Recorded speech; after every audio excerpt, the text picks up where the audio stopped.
নমস্কার বন্ধুরা, মায়ের রান্নাঘরে আপনাদের সকলকে স্বাগত এবং অনেক অনেক ভালোবাসা জানাই।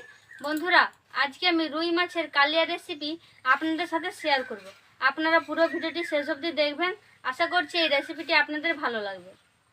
রুই মাছগুলো কেটে আমি পরিষ্কার করে ধুয়ে নিয়েছি। এবার মাছের মধ্যে দিয়ে দেব লবণ, হলুদ গুঁড়ো, লঙ্কা গুঁড়ো। এবার লবণ, হলুদ, লঙ্কা গুঁড়ো ভালো করে মাছের সাথে মাখিয়ে নেব।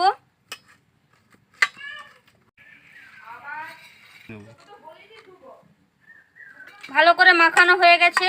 এবার মাছগুলোকে ভেজে নেব। মাছগুলোকে ভেজে নেওয়ার জন্য কড়াইতে সরষের তেল দিয়ে দেব। তেল গরম হয়ে গেছে, মাছগুলোকে দিয়ে দেব তেলের মধ্যে।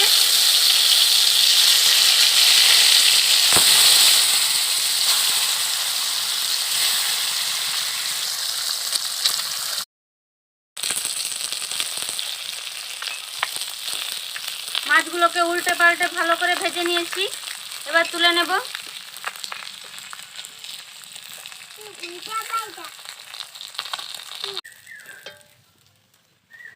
এবার মশলা করে নেওয়ার জন্য ওই মাছ ভাজা তেলে আরো কিছুটা সরষের তেল দিয়ে দেব।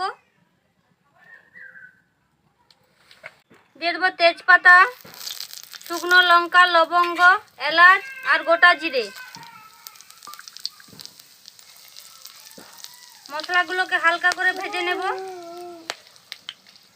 মশলাগুলো হালকা করে ভাজা হয়ে গেছে।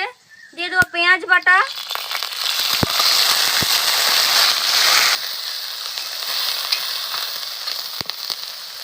দিয়ে দেবো আদা বাটা, রসুন বাটা, কাঁচা লঙ্কা বাটা।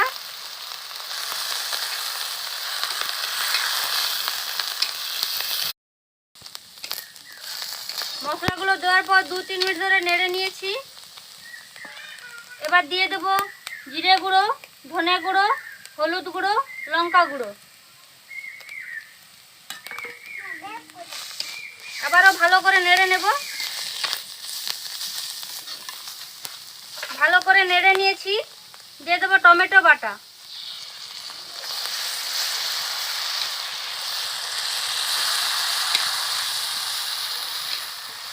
মশলাগুলোকে একসাথে ভালো করে কষে নেব।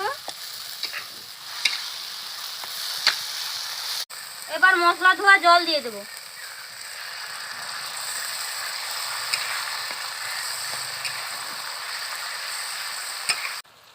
এবার পরিমাণ মতো জল দিয়ে দেব।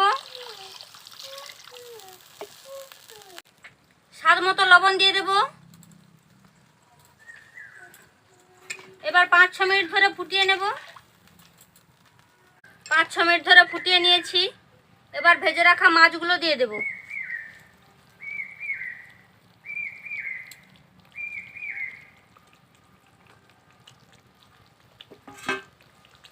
মাছগুলো দেওয়ার পর আরো কিছু সময় ধরে ফুটিয়ে নেব। মাছগুলো দেওয়ার পর 2-3 মিনিট ধরে ফুটিয়ে নিয়েছি। এবার দিয়ে দেবো গরম মশলা গুঁড়ো, দিয়ে দেবো ঘি। আমার রান্না হয়ে গেছে বন্ধুরা। এবার আমি নামিয়ে নেব।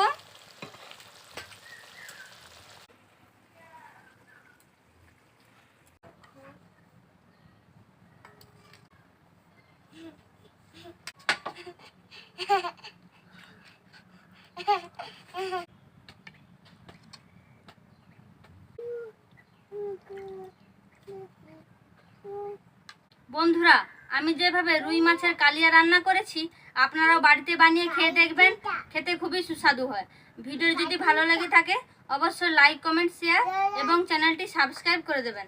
আজকের মতো ভিডিওটি এখানেই শেষ করছি। ভালো থাকবেন, সুস্থ থাকবেন।